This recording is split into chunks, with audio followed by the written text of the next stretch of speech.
Alors bonjour à tous, merci d'être venus aussi nombreux à ce Tech and Breakfast numéro 5, où on va parler de React.js. Donc lors du lab précédent, on a essayé d'utiliser React.js et on va vous présenter ce qu'on a fait. Petit rappel, toujours utile.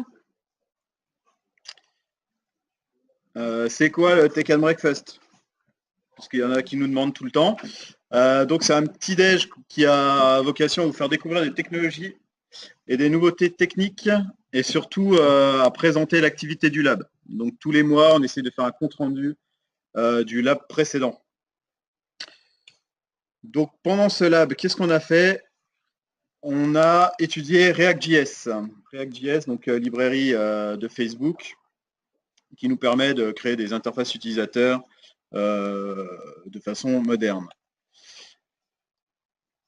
Pour ça, on a utilisé Node.js, React Developer Tool et le package Babel. Donc ça a été les prérequis qui nous ont été donnés, je crois, par Roger, qui avait fait une petite étude du sujet avant. Bon, pour faire simple, en fait, ça marche avec des composants qui contiennent des propriétés et des states, et ça se base sur un DOM virtuel. Donc, qu'est-ce qu'on a fait pendant ce lab? Donc, c'était au mois d'avril, ça remonte un petit peu. On a pas eu le temps de faire ça avant. On s'est dit, on va faire une appli toute simple qui fait du CRUD avec React.js sur la partie front et ASP.NET Web API sur la partie back. Et donc, on s'est dit, on va faire un petit site qui affiche en fait des fiches de film. C'était ça ou les fiches de cuisine. Donc les specs, elles sont très simples. On doit utiliser React.js. On doit mettre une authentification. Je crois qu'on ne l'a pas fait ça. Et puis on doit pouvoir ajouter, modifier, supprimer une fiche de film. Et bien sûr avec un back-end qui existe vraiment. Et non pas des mocks. Bon voilà, ça c'est ce que doit comprendre une fiche de film. Donc là-dedans, tout est assez classique. Et voilà à quoi ça doit ressembler. Parce que maintenant, on fait des belles maquettes. Donc ça doit ressembler à ça. Donc côté gauche, bien sûr, la liste. Un bouton pour en ajouter. Et puis quand on clique dessus, on voit le détail. Et quand on se connecte, c'est éditable. Donc voilà pour la présentation de ce qu'on avait à faire. C'est Arnaud qui va nous faire la présentation de ce qui a été réalisé. Donc Arnaud, je te laisse la main.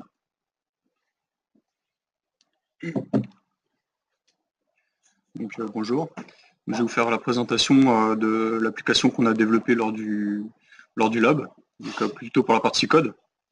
Donc, comme l'a dit Guillaume, on a fait l'application en deux temps. Donc d'abord le back, après le front, donc deux parties. Donc, pour la partie back, on a fait ça avec VS Code et on a déployé sur Azure en déploiement continu. Donc, on a une API GET pour récupérer une liste de films, une API GET pour récupérer un seul film. Après, on a un post donc pour pouvoir enregistrer un film. On a un put pour uploader un ID, enfin un film, et un delete pour supprimer un film en fonction de son ID. Donc là, on a décidé qu'on allait faire la liste des films côté serveur. Donc on a une liste statique de films qui contient, comme dans les specs, hein, donc, URL, les étoiles, donc l'image, un titre, une réalisation, un genre, la durée, et puis les acteurs, réalisateurs, la description, et bien sûr un ID. Donc voilà. Donc ça c'est vraiment la partie back. Donc par exemple pour le get, on retourne juste donc là la liste des films. Donc maintenant on va voir un peu la partie front avec React.js. Donc ah oui aussi j'ai oublié de préciser, on a uploadé donc cette API sur Azure et donc on peut tester en fait directement ce que ça renvoie en fait. Donc les /API/movies, alors je sais pas si on voit très bien, et ensuite en fait ça va renvoyer la liste des films qu'on a mis ici.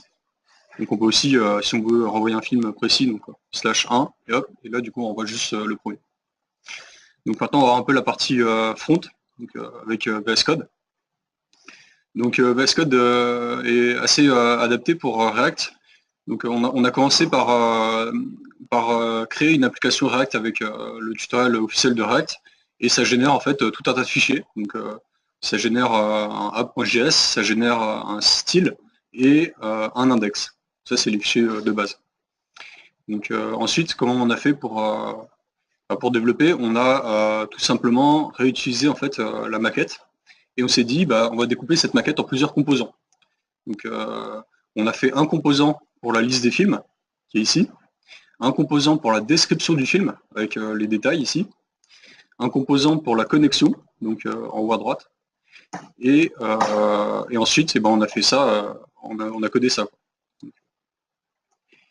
Donc voilà. Alors donc chaque composant est ici, donc on peut voir là c'est la liste de films, là c'est les détails, là c'est l'app.js. Donc sur React en fait tout passe par un fichier qui s'appelle index.html, et ensuite on va être redirigé vers le index.js pour justement pouvoir rentrer dans l'application. Donc qu'est-ce qu'on fait? Alors on fait un import React from React. Donc après avoir fait donc on a aussi un package, on a aussi un fichier package, donc il n'est pas présent ici, mais pour les dépendances. Donc après avoir fait un npm i, en fait on peut faire un import React from React, React DOM et app, donc qui est notre composant ici en fait. Et ensuite on va dire qu'on va rendre l'application, enfin on va injecter le composant app dans notre HTML à la div route en fait. C'est ce qu'on fait ici. Donc voilà, et ensuite qu'est-ce qu'on a mis dans app.js? Donc là pareil, donc app.js, on définit une classe en React avec un extend de composant qui est ici. Et comment c'est fait un composant? Alors un composant c'est quoi? En fait un composant on peut voir ça un peu comme une fonction, donc, ou comme une classe. Donc ici on a choisi d'utiliser la méthode de classe, donc on a un constructeur, et tout en bas en fait on a un render. Donc ça c'est ce qu'on va afficher vraiment dans l'application. Et entre les deux on a plusieurs méthodes qui vont servir à faire plusieurs choses. Voilà. Donc ici on a dans notre composant principal la liste des films, le bouton connexion et le détail d'un film. Donc c'est ce qu'on retrouve en fait finalement dans l'application, c'est ce qu'on retrouve ici. Donc ça c'est l'application finale qu'on a réalisée. Donc là on a la liste des films ici. Quand on clique dessus, on peut changer donc ça change les descriptions qui sont associées. Alors pour faire ça, on a utilisé donc le composant qui s'appelle list movies ici, et en fait après avoir récupéré les données et les avoir injectées dans le state, ce qu'on fait dans le constructeur plus haut en fait, ce qu'on fait ici, constructeur vis.state, en fait on va récupérer les données là-dedans, et ensuite avec des API qui sont ici, en fait on va pouvoir donc c'est des promesses, on utilise fetch et on peut récupérer les données comme ça pour les mettre dans le state. Et une fois qu'elles sont dans le state, on peut les passer aux enfants. Donc c'est ce qu'on fait ici, dans le render. Donc on déclare la liste des films, et ensuite dans le composant movie details, on envoie les films. Donc il faut bien voir ça comme une arborescence, hein, on transmet les informations aux enfants. Et on transmet également d'autres choses, notamment des fonctions, onInputChange, qui vont changer le state. Et onDelete aussi. Voilà. Et ensuite dans le composant enfant, donc movie details qui est ici, et ben en fait on va récupérer les props qu'on avait envoyés, donc ici, qui contiennent le film, plus d'autres informations. Donc pareil dans le constructeur, donc c'est à nouveau une classe, donc voilà. Et puis dans le render qui est finalement ce qu'on va afficher dedans, on va afficher les props qui sont ici. Donc on déclare une variable movies, hop, et ensuite on va pouvoir itérer dessus avec toutes les données en fait. Donc là il y a deux possibilités en fait, soit on est connecté, donc c'est ce qui est affiché ici, soit on est déconnecté en fait. Donc si on est connecté, on appuie sur le bouton connexion ici, et hop, en fait, on va être capable finalement d'afficher autre chose, c'est-à-dire en fait d'afficher des champs qui vont être modifiables. Donc on peut, par exemple, si on a envie, changer la description du film, et ensuite, c'est persisté directement. Alors comment est-ce qu'on a fait ça? En fait, on a dans notre render ici, on a fait un if directement dedans. Donc si on est connecté, on affiche le mode. Si on est connecté, si on n'est pas connecté, on affiche le mode visualisation. En fait. Donc en fait, on va récupérer. Donc on avait notre movies qui est ici. On fait une et en fait, on va pouvoir afficher le titre, les images et tout ce qui va avec. Quoi. Et ensuite, sinon, si on est déconnecté, si on est connecté, pardon, du coup, en fait, on affiche un formulaire avec des labels et puis toutes les informations qui vont avec. Alors, on a aussi fait un bouton pour supprimer un film. Donc, la suppression, en fait, ça permet de... donc, c'est pareil. Donc, on fait un bouton et ensuite, on va faire sur le on-click une fonction qui va renvoyer this.unZipMovie de movie. Quoi. Donc, cette fonction, elle est ici et c'est celle qu'on avait envoyée dans les props du parent. Donc, c'est celle qui est définie. Hop. Celle qui est définie. unZipMovies, ça doit être un peu plus vers la droite. Voilà, unZipMovies ici. Donc pareil, avec React, on utilise un bind pour binder. On aurait aussi pu utiliser des fonctions rose, mais ici on a choisi de faire un bind pour que le this du contexte soit le même que celui de la fonction dans laquelle on va rentrer dedans. Donc on va regarder comment ça marche le unZipMovie. Donc on passe dedans, hop. Donc là on récupère la liste des films. Et un film, celui qu'on veut supprimer. Donc ensuite, on va récupérer, on va dire que en fait, si l'ID est bien défini, on fait appel à la méthode this.dateMovie, qui est ici. Voilà. Et ensuite, on passe directement dans la méthode principale. Donc là, en fait, on a choisi de faire un fetch pour envoyer les données. On aurait aussi pu faire un $.getJSON ou d'autres choses, mais ici le fetch marche bien. C'est un peu une syntaxe nouvelle, mais ça permet, en fait, ça envoie une promesse, et si l'exécution s'est effectuée correctement, on passe dans le zen, qui est ici, sinon on passe dans le catch, et là on affiche l'erreur. Donc si ça marche bien, c'est-à-dire que si après avoir fait mon appel sur Azure avec cette URL-là pour effacer mon film qui a pour ID ici, alors on va changer le state. Et le state, on le change comment? En fait, on va dire, bah, tiens, qu'est-ce que je vais afficher? Je vais afficher un nouveau film avec une URL vide, des images, des 2,5 de moyenne, un titre, etc. C'est ce qu'on peut ici. Et si on regarde dans l'interface, qu'est-ce que ça fait en fait? Voilà. Donc on peut sélectionner notre film ici. Par exemple, si je veux supprimer ce film-là, donc bien sûr, il faut être connecté. Et ensuite, on peut cliquer sur supprimer. Hop. Donc là, il a disparu de la liste. Et ensuite, voilà.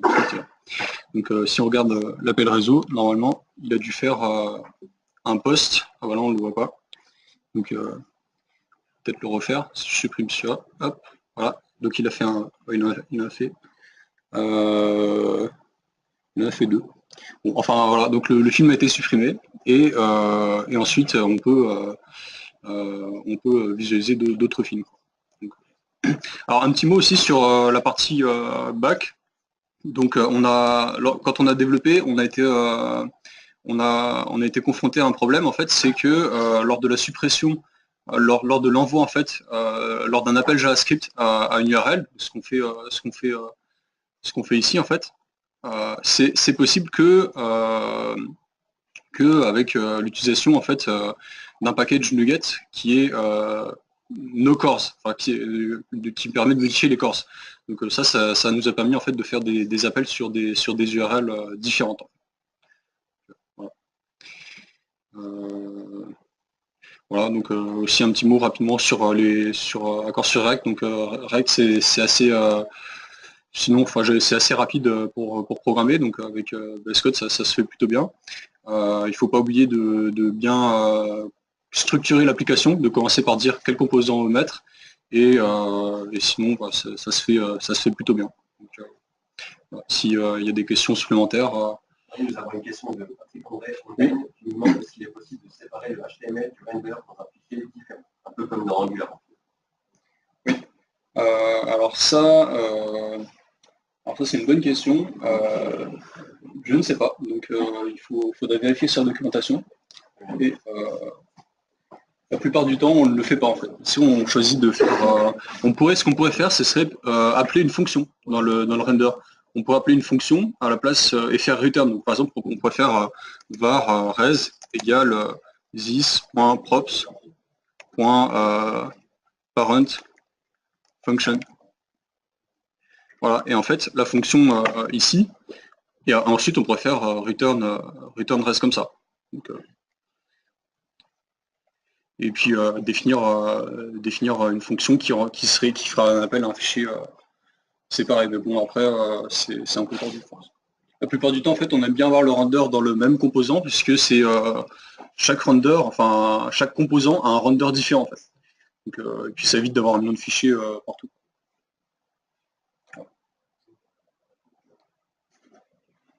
Ok, d'autres questions? Je vous remercie. Merci Arnaud. Donc on a plutôt bien répondu au cahier des charges. On a découvert des trucs, même dans Web API, qu'on ne connaissait pas forcément, donc c'est plutôt cool. Voilà pour ce lab. Les prochains rendez-vous. Donc vendredi 2 juin, on fera un retour sur ce qu'on a fait au dernier lab sur Docker. Normalement, il y a encore tout sur ma machine. Le 12 juin, on fait le dernier lab du semestre avec ceux qui ne sont pas encore passés. Le 16 juin, n'oubliez pas l'offsite. Et le 29 juin, on va essayer de préparer une surprise. C'est cool. Merci à tous, en tout cas. Et bonne journée. Ciao. On ne sait pas.